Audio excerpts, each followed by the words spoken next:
Hello? Hi, everybody. My name is Abby, and I work here at the library. We're thrilled to have another artist presentation, and thank you to Anna Friedland for organizing this wonderful series. And thank you to Christine Obers for being one of the many fabulous artists who volunteer their time to share their artwork. You can also see some of Christine's artwork displayed on the wall, so be sure to check it out. I just want to make a brief announcement. When you came in, you probably noticed that there is a form on your chair.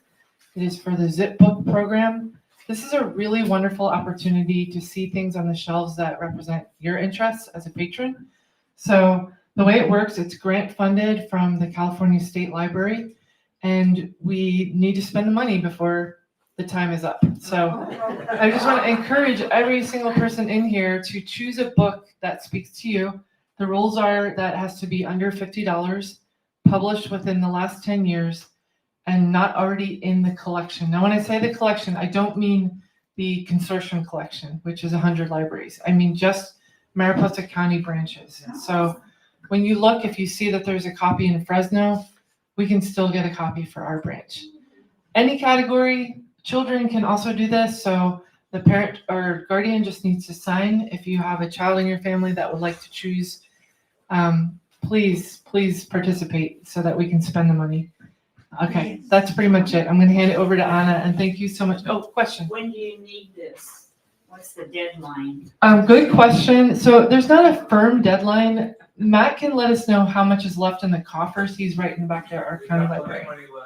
Okay. And we have until the end of June to place an order. Okay. So the sooner you get it in, the better. Though it'll ship directly to your home, and then you just need to bring it back to the library after 3 weeks, just like a normal library checkout. Oh, wow. Yes. People have been thrilled about it, and it's probably one of our coolest programs ever. Yeah, thank you. I forgot that detail. It ships directly to you. What a cool thing. Okay, so I'm going to hand it over to Anna, and thank you all for being here and making this such a vibrant program.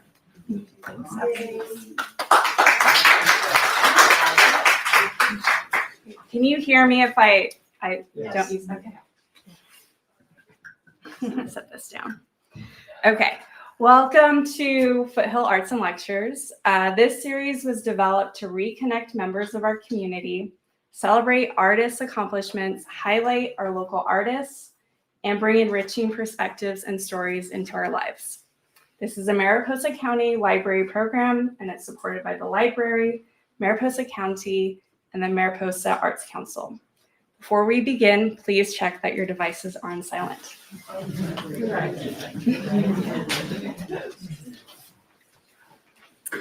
Every artist has their own motivation for making art. For some, like the first art lecture, Ava Burns, it's about connecting to people. For others, like last month's artist, Elizabeth Saltos, it's about exploring universal principles and different media. For Christine, I would say that her primary motivation is to create beauty, followed by her love of horses. Christine is an artist of awe-inspiring talents and skills. Her portraits are some of the most perfectly realistic and technically proficient I've ever seen. Her work shows a tremendous level of patience and endurance. To achieve her scale of detail, it takes weeks or even months. Most people do not have the attention span or the fortitude to work on a single piece for that length of time. Christine mostly works with soft pastels.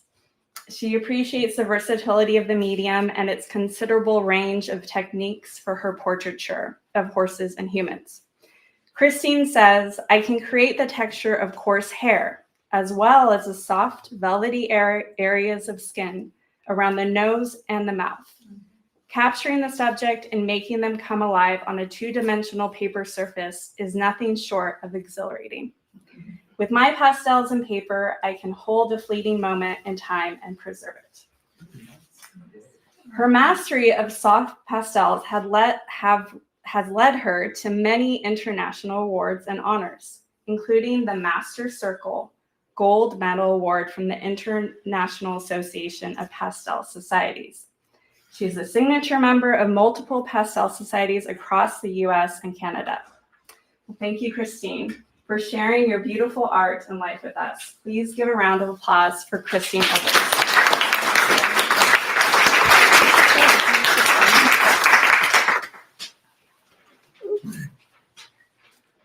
Thank you so much, Anna and everyone who's here. I really, really appreciate your support.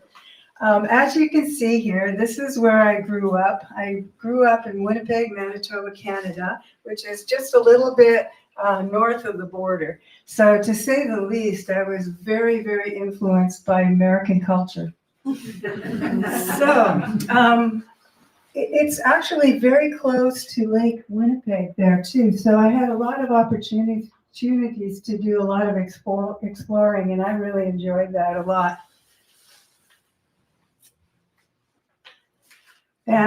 Living there, it is brutally cold. And it wasn't unusual for us to experience 40 below weather. But this was a particularly bad snowstorm. It was March 4th, 1966. It was the only day that we got off school in the whole 12 years. Yeah, I mean, they expected you to show up for school. Not only that, but girls had to wear dresses in school. So we used to have to wear pants to walk to school and then take them off while you're in class. So the snow was so high that it was actually up to where you could actually climb onto the roof of the school. And that's what kids were doing. They were jumping off the school roof.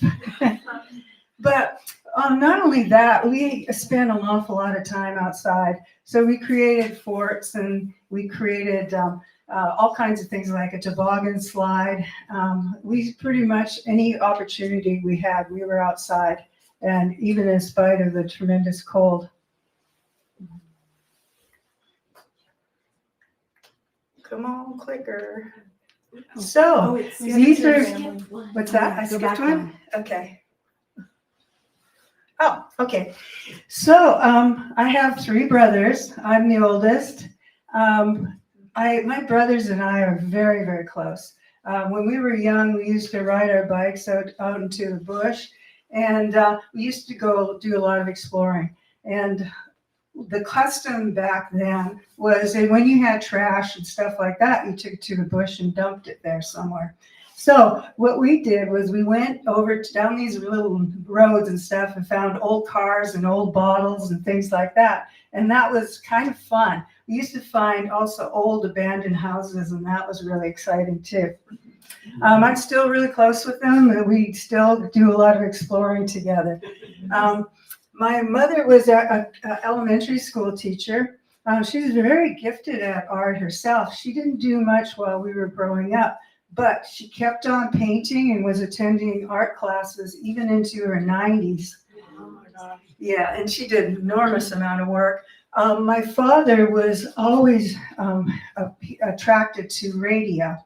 And back then, when he was growing up, it was radio theater and a lot of these old radio programs like The Whistler and things like that. He always wanted to get into radio, and so he actually did. He became, he worked for the Canadian Broadcasting Corporation.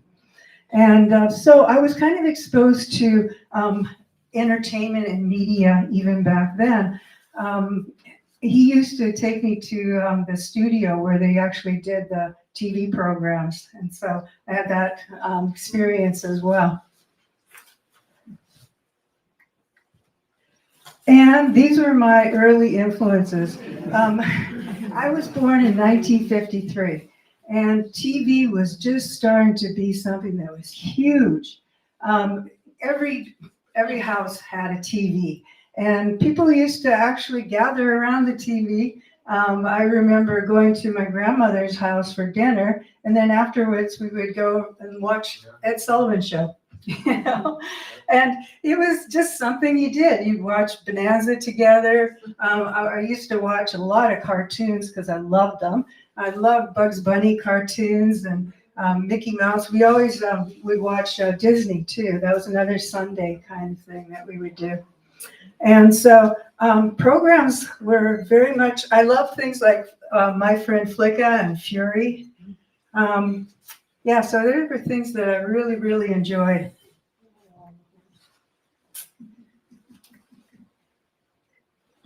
My other early influence was advertising. In the 1950s, I mean, there was so much of a drive for consumer products. Everyone wanted to have the soft drinks, you wanted to have cake mixes, all these things that were prepackaged.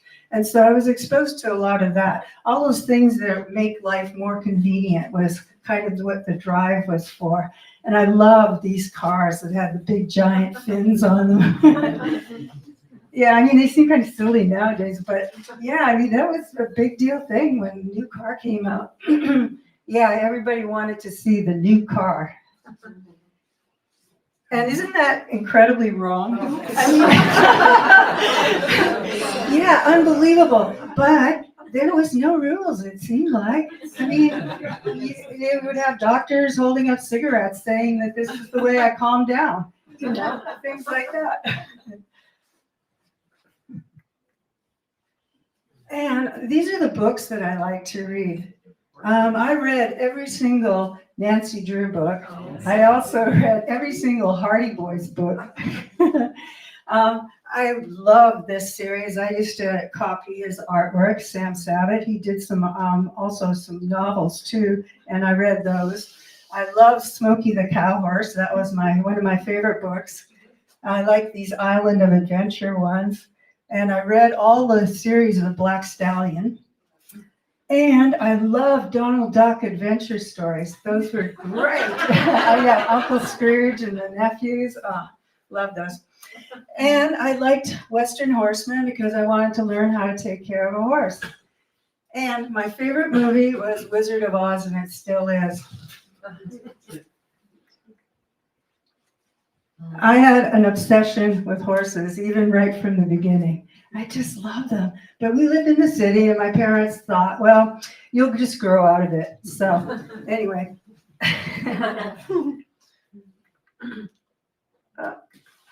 There it goes. So humble beginnings. These are my drawings when I was a little kid. These were, all of them pretty much, these ones here were done when I was 6 and younger. And anyway, I also really, really like to do books. So that's kind of going back to the comic book kind of idea. And I made all kinds of these. They were usually in series too. Like I did a whole series of the Billy Calf one, and then Sarah and the Sahara. And Sarah, she was a hamster.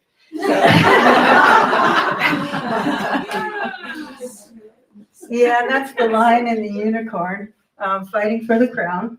And I don't know if you know the significance of that. That was actually in the Alice in the Looking Through the Looking Glass. It was in there. So, and then it's actually, the lion represents England and the unicorn represents Scotland. So there's kind of a political thing going on. Of course, when I was a little kid, I had no idea. And so this would be when I was in grade school, like probably like 3rd grade up to about maybe 15, something around there. So lots of horse stuff. I drew horses all the time. And I used to draw even in school and in class. Every opportunity, I always was drawing. I would draw my hand. I would draw the people in the room, you know, everything. So these are my first oil paintings. I started doing oil paintings when I was 16, and my parents really encouraged me. So did my other family members. So my grandmother commissioned me to do the Blue Boy and the Pink Lady. And so I did that for her, and the elk over there, which I believe is a Robert Bateman that I copied. I did that for my parents. They paid me to do that one. So and this is my favorite place in the whole world. It's Patricia Beach. It's a place that we used to go to all the time when I was a little kid, and I love that place. So times were changing, and I turned 17 when all this stuff was happening. It was kind of a crazy time because it was the Vietnam War was happening, and because I was so close to the border, we had hundreds, maybe 1,000 young guys coming across the border who were avoiding the draft. And a girlfriend of mine, she was working in a church basement where they were providing food for the homeless. And of course, these guys were homeless. Anyways, it was just an amazing time to see all these really cool young guys. For a girl who was 17 years old, it was pretty awesome. Anyway, I was very influenced by albums, music albums. They're gorgeous. I mean, this one was Cream, and all my friends were getting all these albums, and so I was looking at the covers, and I just loved them. Jimi Hendrix, I love the Yes covers, Grateful Dead. They were wonderful. I also just was enchanted with all the colors of the pop art. I loved all the Art Nouveau type of artwork too, which was, you would see those in all the posters too. Some of the kind of psychedelic posters, they would sort of be copying that sort of Art Nouveau style. And so this was the way my art showed up, was influenced. So I started getting into these really kind of weird conceptual kind of things then. And so that one you could obviously see that I was copying Art Nouveau piece. But during this time, I finished high school, and I had the opportunity, actually I applied for a condensed sort of advanced class of graphic design, where you would actually, they said one semester, they would teach you everything that you needed to know so that you could get a job right away afterwards. And so I applied for it, and I actually was given a grant. They paid for it, and they also paid a stipend for me to go to it. And so I did that, and I finished that. And after that, I wanted to go and continue classes, but I wound up getting a job. And actually, the job was pretty good. So I decided to go and work for this cartoonist. This was in Toronto, and his name was Don Inman. He worked, I guess, for Disney for quite a few years, and then returned back home. And so what I was doing on it, he would actually do some of the drawings, and then I would do all the drawings that were in the inside. And these were paid for by the Canadian government. And this one here was for energy mines and resources. And it was about these super kids who are turning in all these corporations and people who are polluting, which seems hugely ironic that it's from the energy mines and resources department. But anyway, and then that was for the Canadian Post Office. So I would do these in line drawings. It would be cross-hatching with ink to do those. During the time that I was working there, something wonderful happened. I finally got my green card, and I had applied for it 3 years beforehand, and it took me 3 years to get it. And so I decided to go across the border. And my first job was in Ann Arbor. I chose Ann Arbor actually because it was a college town, and I loved it was so exciting, and it was kind of a very fun place to be. The job that I had at Group 243, there were only 3 of us. So it was very, very small. But one of the owners, his name was Tom Monahan. He was really good friends with Domino's Pizza owner, who was Tom. It was Tom Monahan who was the owner, and it was Bob Cotman who was the friend. I wound up doing all the advertising pretty much at the beginning. So I was doing not only the headlines, the concepts, but I was doing the drawings as well. I would do the stack camera. I don't know what the real name is for it.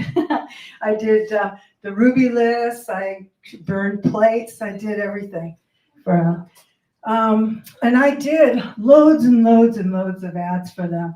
They started to grow because at first they were only 50 stores, just a little bit over. Then they wound up expanding to over 2,000 when I finally left. They were targeting military bases and also college towns. And I found that that was really fun because it was a target audience that I really understood. It gave me a chance too to do a lot of artwork. So I worked with pen and ink, I worked with watercolors and markers, and did all these illustrations for them. And that was really fun. So I really honed my skills for drawing. And I got a chance to do comics, which I love to do too. So this is actually a storyboard, and that's what you use for putting together a TV commercial. And so I was involved with doing that, coming up with the concepts, then presenting them, and then actually going to the shoots too for that, picking out the models and everything. It was very fun. So, and I produced a comic book for them too.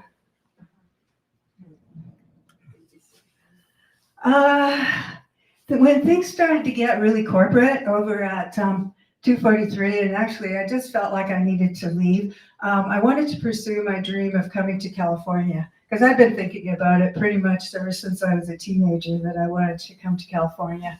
So I was working over at Ortho Chemical and Chevron in San Francisco, and I was given an opportunity to work over at Gallo. And I would earn more money, and the cost of living was a lot less. So it was hard to refuse. When I was there, I worked with Frank and Ed, and that was really kind of fun for Barnes and James. And these were all for point of purchase. And what point of purchase is, well, when you go into a grocery store or a liquor store, this would be on a display. And what the whole purpose was is impulse buying. And what you wanted to do was to catch somebody's attention. You were to create some sort of emotional reaction that would cause someone to actually buy the product.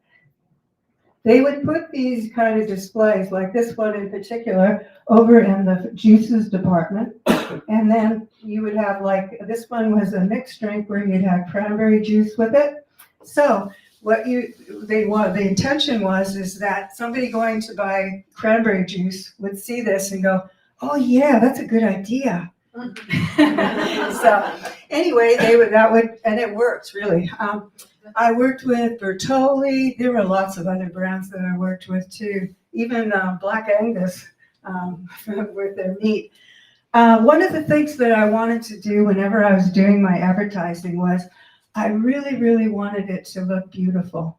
And I didn't want it to be just a typical advertisement, just to sell stuff. I wanted it to be as beautiful as something that you would want to frame and put in your house. And there was a lot involved with this as far as composition and trying to make something that was big and bold and, and still have some integrity to it. This would be the way I would start out. I would present these kind of sketches. Actually, maybe I'll go back for a second, because one thing I was going to mention is when I first started working over at Gallo, we didn't have computers. And so a lot of this stuff was kind of just faked almost.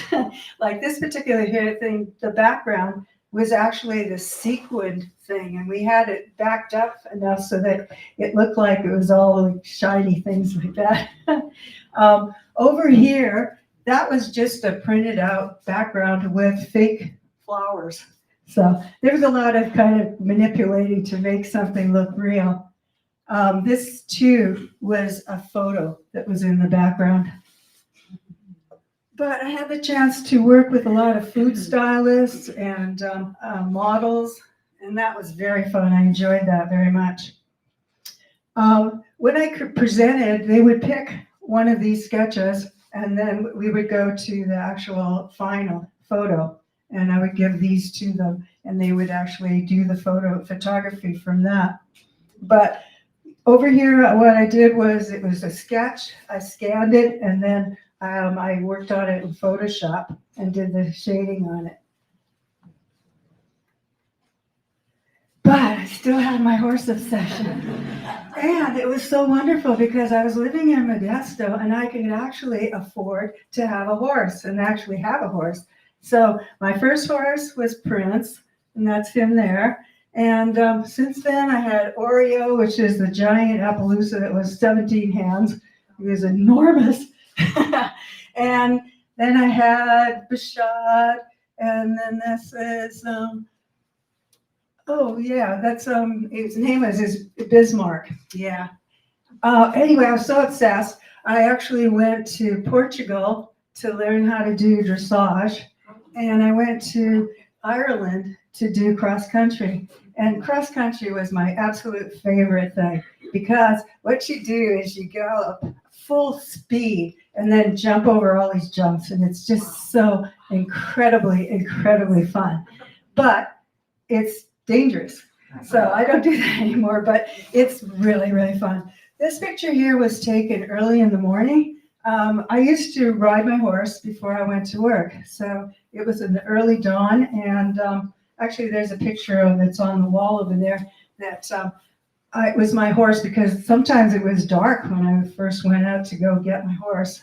Then I would saddle him up and ride him and then show up at work, and it was the perfect way to start off a day.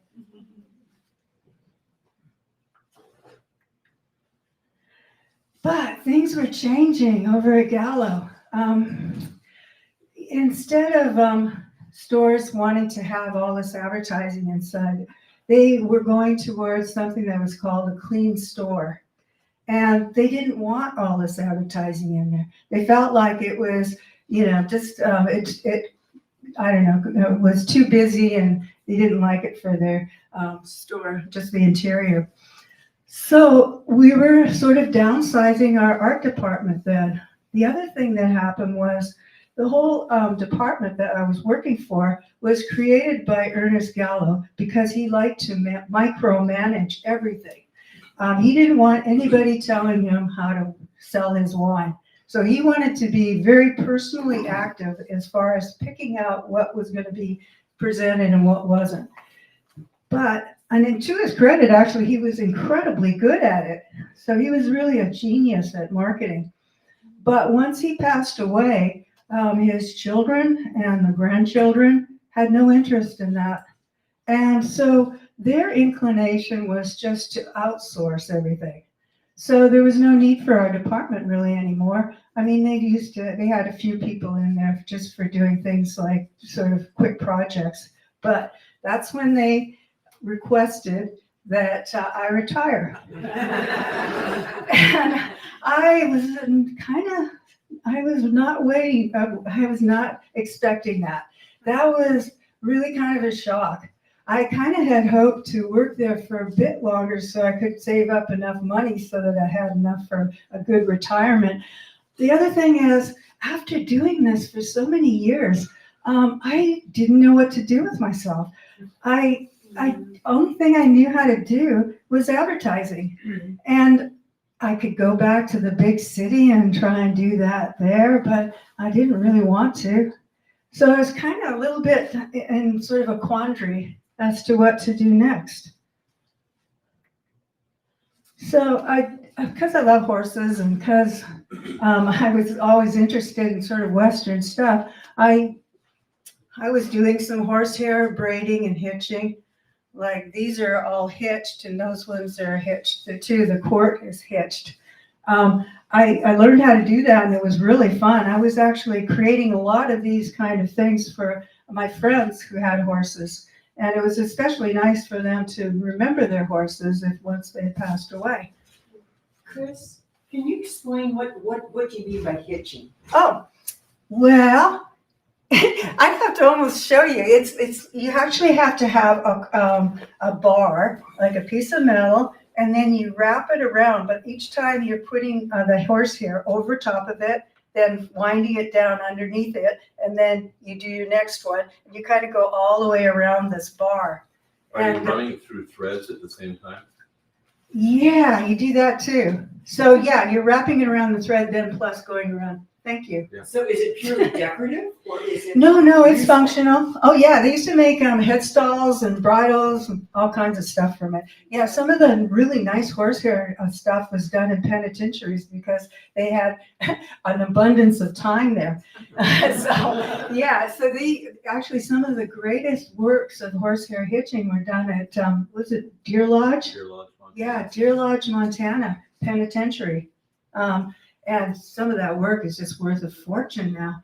They made belts, they made bridles, and all kinds of stuff. Yeah. Also hat bands. They're beautiful.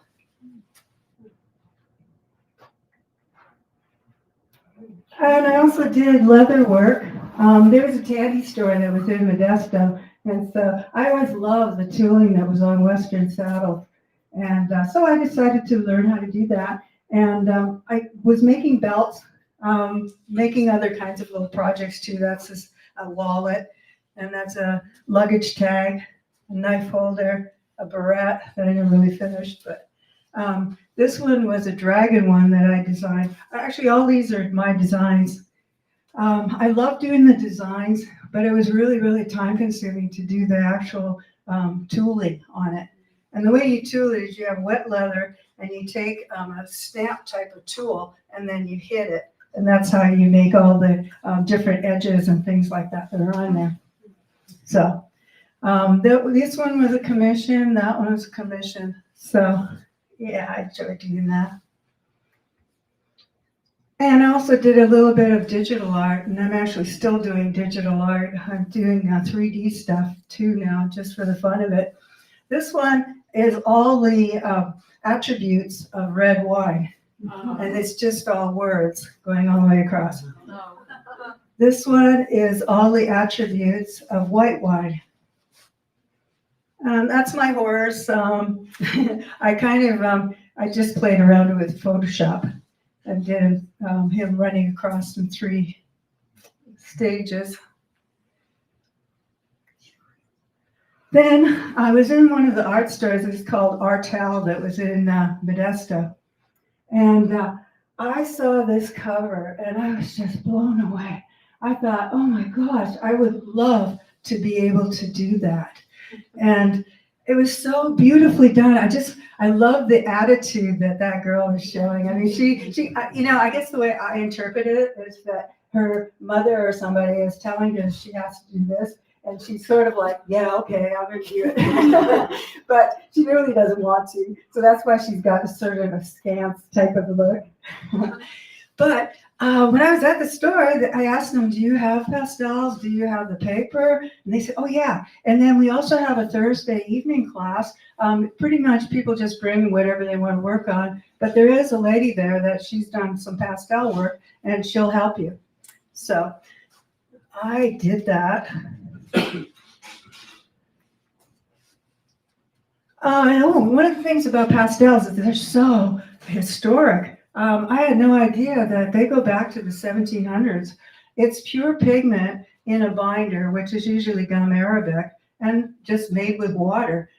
So they're very pure. I went to the museum, a Metropolitan Museum in New York, and saw some of these pieces, and they are just as vibrant and gorgeous today as they were when they were created, which is really amazing.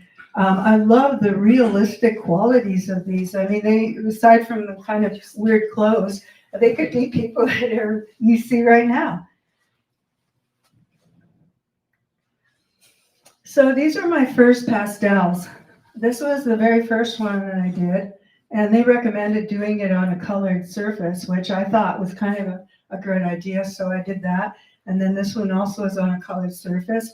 A friend wanted me to do a portrait of their horse, and that's Cinco de Mayo. Anyway, I did that. I did this one, that's my horse. And then I did that one, which is called Fog Lifting in the Redwood, and that's the one that's out in the lobby there. So this one here took a long time for me to do. I actually worked on it for 2 years. It wasn't like I worked on it every single day or anything like that. I would actually work on it, then I put it away for a while, and then I work on it, and then put it away. So over this period of time, I finally said, okay, I'm done. And I decided to try and enter it. What the heck? This was in 2010. And during that time, people were just starting to do online entries. And I thought, well, I want to learn how to do that. So I might as well start practicing now. So I entered that in Pastel Journal. And something absolutely incredibly amazing happened. I mean, and honestly, I still can't believe it. Because what? I actually won first place. I mean, what are the odds? I mean, it was just, I still can't believe it. I mean, there were over 3,000 entries that were there. And a lot of these people have been doing landscapes forever. And this was kind of almost my first landscape that I ever done.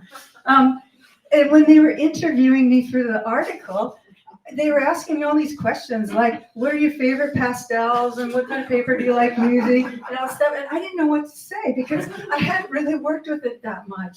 I only had like the most minimal set of pastels that you ever saw. I only had the basic colors pretty much. And yeah, so anyway, it was interesting.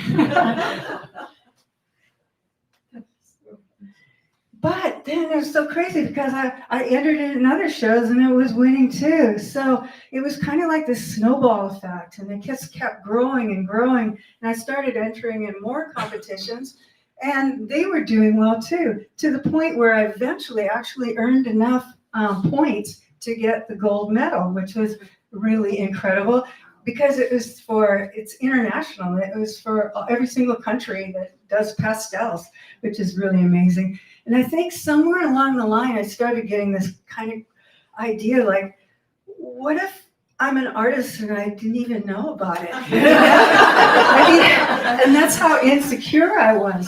I mean, it all just seemed like a dream. So I started doing lots more portraits. And I thought, well, just doing commissioned portraits is a really good thing because it's a good way to practice. And so that's what I did. And quite a few of these actually, well, almost all of them are commissions.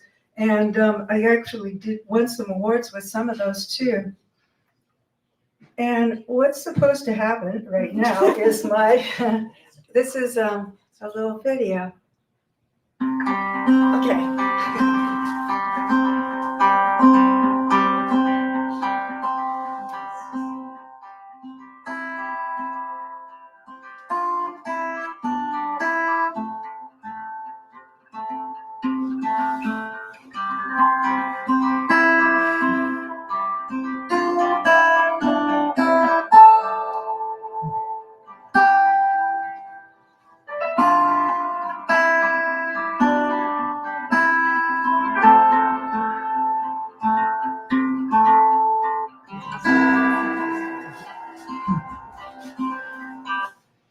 Okay. Anyway, thank you. These are some other commissions that I did that have done really well. This particular one is in Prescott right now at the Phippen Museum. It actually won Best of Show through the Red Rock Pastel Society, which was really incredible, and I felt very honored about that. This one was a tribute, and actually it was for the family of this man. His name is Stephen Olmsted, and he spent a lot of time. He was related actually to Olmsted, Frederick Law Olmsted. And he passed away, unfortunately. He had an accident while he was riding a bicycle. So this was for the family. I did a fundraiser with Beth Pratt. I did these as original pica pictures, and I sold the originals, plus I sold prints, cards, and also stickers. And I was able to actually get enough money to make, it was $1,000, and it was donated to the Wildlife Center, and they gave it to the Wallace Annenberg Wildlife Center, Wildlife Crossing. So for Los Angeles, so that's the crossing down there. So those are some pictures of me with Beth Pratt. I actually found it kind of fun to think of pikas as helping out mountain lions.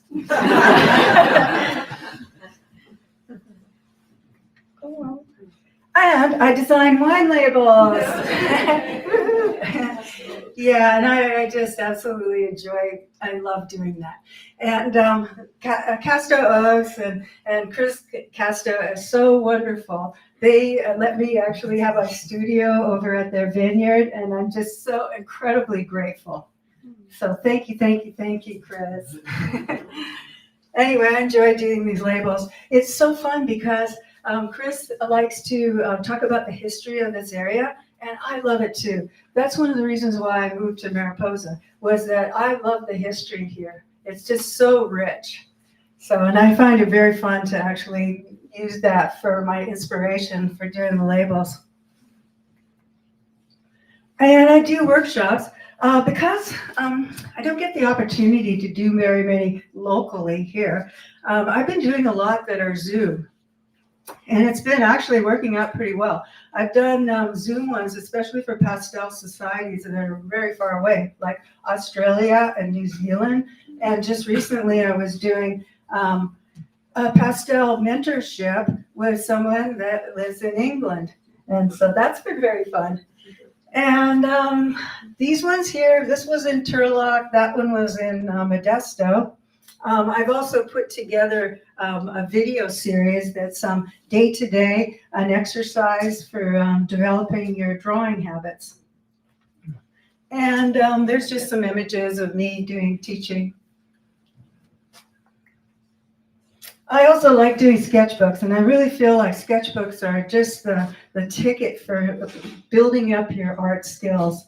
It's not only that, though, it's actually such a wonderful way to be in a place and being quiet and still and just enjoying and looking at things and observing.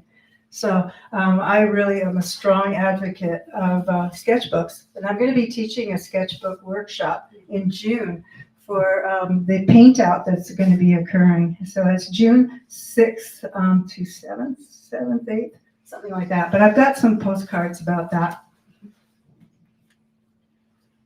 So I'm going to be doing the Art Wine Wheels. So that's going to be really exciting and fun. And that's May 24th at the courthouse. And then the sketchbook workshop is going to be at the Mariposa Art Park. And you need to sign up for that. I've also got a little thing over here for signing up. And I'm going to be doing an invitational. So an invitational is pretty cool because this is where they actually invite you to show your artwork there. So that's going to be at the Phippen Museum in Prescott. So I'm really excited about that. That's all, folks.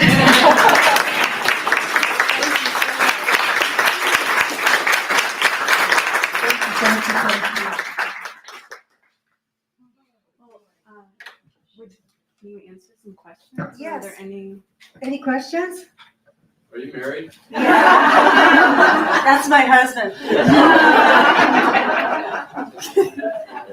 Yeah, it's Jeremy Obers, and he's been absolutely wonderful because he knows how difficult it is living with an artist.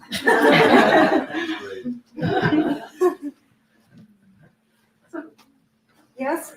You had several pictures of horses and they were on a black background. Uh-huh. Was it black paper or was that the pastel? Actually, what I do is it's black paper, but it's not dark enough. So I found that even the darkest black paper isn't black enough because it's still reflecting light. So what I've had to do is, in some cases, I've actually, like on that one with the horse, that one I had to do black pastel in the background. And it was really a mess, honestly, because it kept falling down over the piece. And it was so messy and awful. So I had to find another way. I have found an acrylic that's called, it's the simple or something, blackest black in the universe. And that's what they claim to be. And it is pretty good because once you paint it down, it does not reflect at all. And so you can actually put the black pastel over top of it and you don't see a difference in the values. Great question. Anyone else? Yes. I was just curious you said that you had never done pastels before. So how did you teach yourself to do that? Well, they sort of showed me how when I was at that evening thing that was like every evening on Thursdays. And so they sort of gave me a little bit of a guidance, but she didn't like the pastels. She hated them. So I was a little bit on my own because I just wanted to try and figure it out. And so part of my style, I think, was just figuring it out because I didn't really have anyone teach me how to do it. And that's why when they were asking me all these questions, you know, when I was interviewed, they asked me, do you do an underpainting? It was like, what's an underpainting? I didn't know about all these techniques that people use. And I think sometimes maybe that's a good thing. It's kind of one of those weird things because when I was so insecure about winning that pastel journal that I wanted to find out from the judge why he picked my artwork. And what he told me was that it was different, that it didn't look like all the other works that had been submitted. And I think I can probably attribute that to the fact that I had absolutely no idea of what I was doing. Yeah, I mean, and then maybe there's something to that, you know? There's a certain spontaneity that happens. Yeah. Yes. Chris, how do you preserve them? Oh, well, I don't spray. I don't do a fixative on them at all because I found that what happens is it actually makes the colors flatten out and it just loses all its vibrance. So what I do is I put them under glass. And I use a spacer in between as well. There are some pastel artists who actually take the glass and smash it up against it and then tape the edges. And there's a lot of people who actually do that. But there's a risk if you do that. If the glass breaks, then you pretty much trashed your artwork. I've actually had, when I sent the first pastel piece that I sent out actually was damaged and the glass was broken on it. But the crazy part was the artwork was completely safe. I mean, it didn't get damaged at all. I couldn't believe it. So, yeah, so I don't recommend doing that approach, but that's what I do. Anyone else? Do you shake off the dust? Yeah. And how do you get this amazing amount of detail? I use pencils. There's pastel pencils too. Now, the pastel pencils are a little bit harder than the actual soft pastels, and that can be a problem because you do not get the really, really dark darks and white whites. So what I generally will do is I'll put them in, and then at the very, very last stage, if I need to pump it up a bit, I'll take a soft pastel and I try and get it as sharp as possible and then go over top of it. Because the other thing about using the pencils is that they don't get real thick. So it's pretty easy to actually add layers over top of it. Mm-hmm. So that's what I do. And what kind of paper? It's sanded, so it has a grip to it. And most of the papers that I use are already done.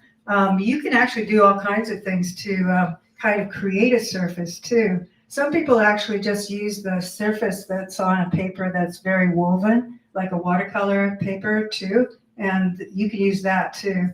I personally like the sanded paper a lot. Actually, when I was first starting to do pastels, I was using sandpaper that you buy at the hardware store. But the bad part about it is, boy, they never eat up your pastels. Yeah, so it works. I mean, and if you're just practicing and you don't care, you know, that actually is a good way for kind of starting out too. Anyone else? Yes. Hi, Joe. Hi, Christine.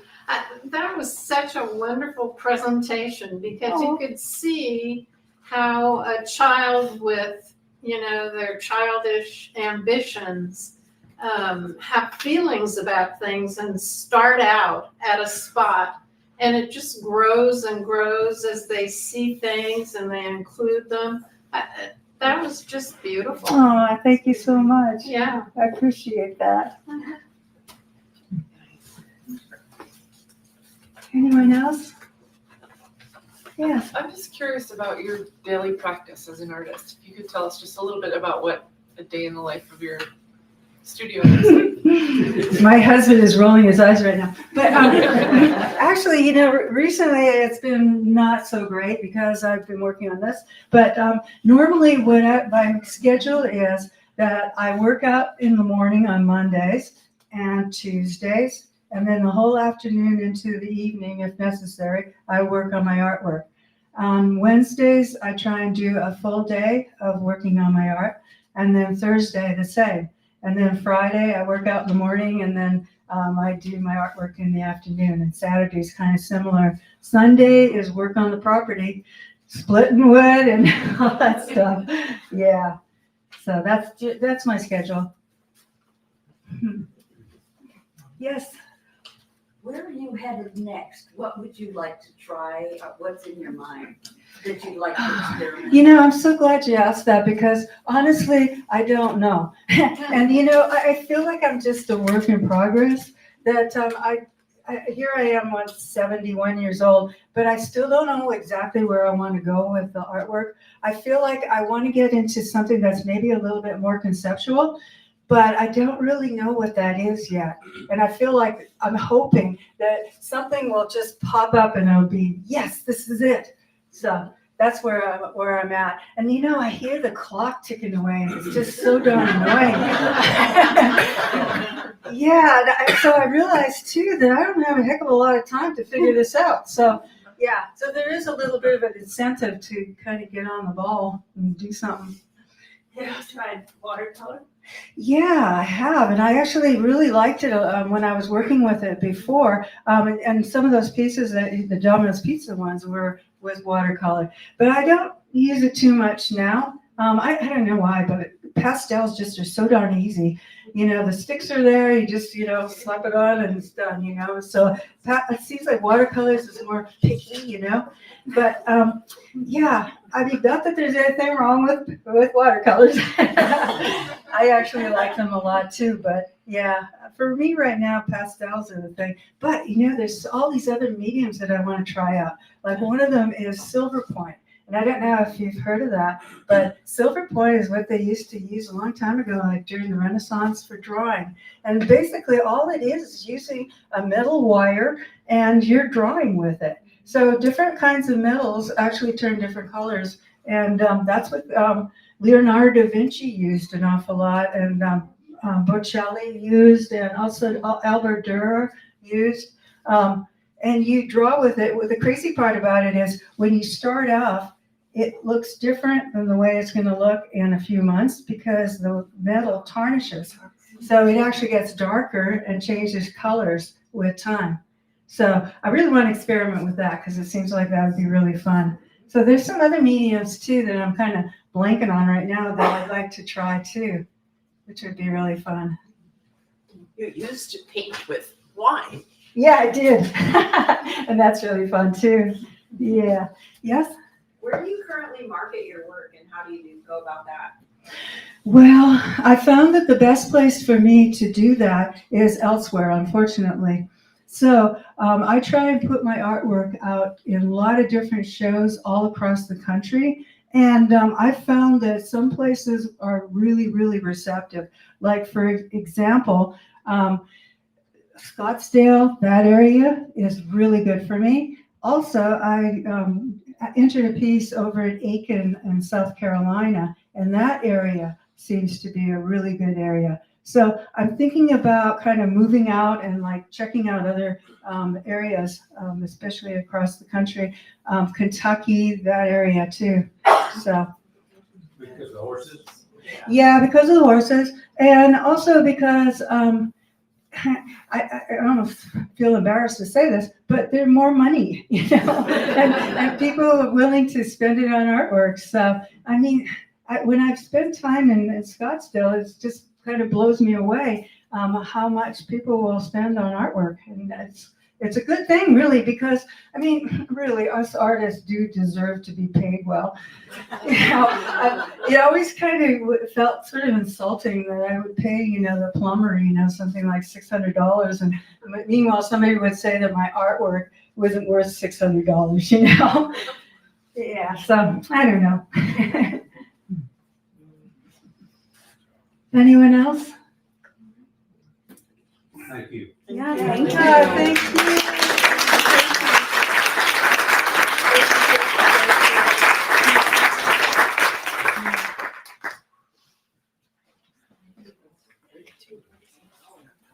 Oh, I forgot to mention, I've got some books over here that you could take a look at.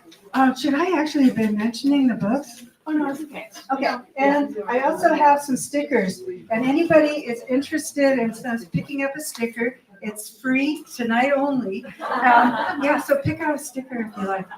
Thank you.